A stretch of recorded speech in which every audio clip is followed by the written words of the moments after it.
A controversial new proposal from the Trump administration is shaking up the tech world, but the reactions might not be what you expect.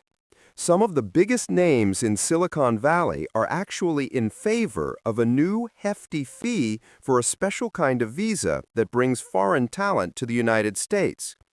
In this segment, we'll break down what's happening, why some tech leaders are supporting it, and why the startup community is sounding the alarm.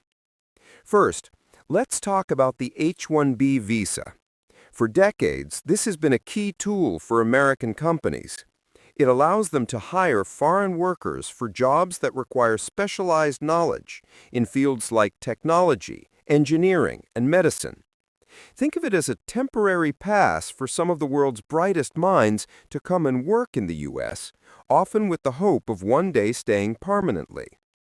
The cost for a company to apply for one of these visas has typically been a few $1,000s.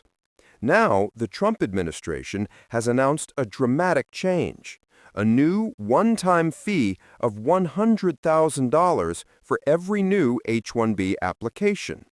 This doesn't apply to current visa holders or those seeking renewals, but for any company wanting to bring in a new employee through this program, the price tag has just gone up significantly. You might expect the tech industry, which relies heavily on global talent, to be universally opposed to this. But that's where the story takes a surprising turn. Several high-profile leaders have come out in support of the fee. Reed Hastings, the co-founder of Netflix, called the $100,000 fee a great solution. Having been involved in H-1B policy debates for 30 years, Hastings argues this will guarantee the visas are used for what he calls very high-value jobs. He also believes it could eliminate the current lottery system, which is often criticized for being random. With such a high fee, the thinking goes, companies will only apply for the most critical and highly paid roles, adding more certainty to the process.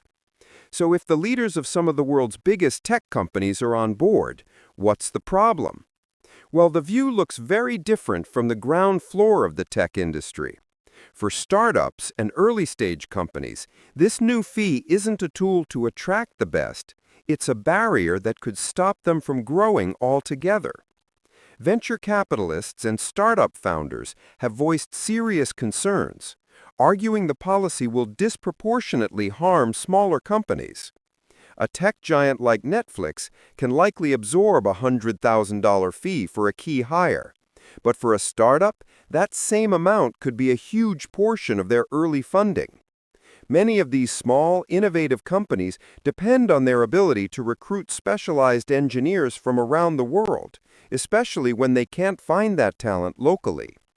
Desmond Lim, the CEO of a startup called Workstream, said the fee would simply be too high for his company to justify.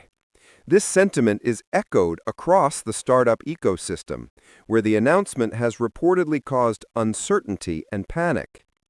One legal tech startup, named Alma, reported a 100-fold increase in calls from anxious clients, both startups and foreign workers, in the wake of the news. The fear is that this financial burden won't just make it harder to hire, it could make U.S. startups less attractive to investors.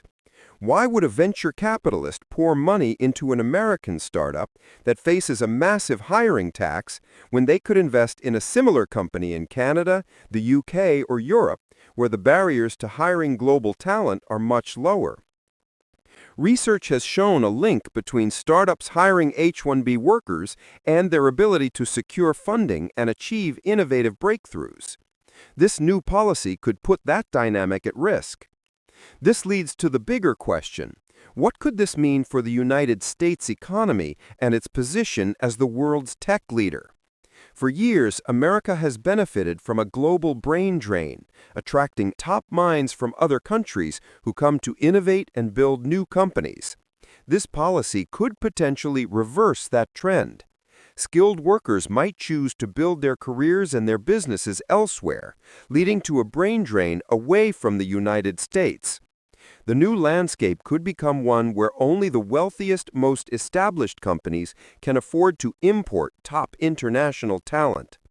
While the goal may be to ensure H-1B visas are used for the most highly skilled workers, it could inadvertently stifle the next generation of innovation by starving smaller disruptive companies of the talent they need to succeed. So we have two very different perspectives. On the one hand, some of the most successful leaders in tech see this as a bold move to prioritize elite, high-value talent and add predictability to the immigration system. On the other, the startup world sees it as a crippling blow that could stifle innovation and drive investment and talent to other countries. The long-term effects remain to be seen.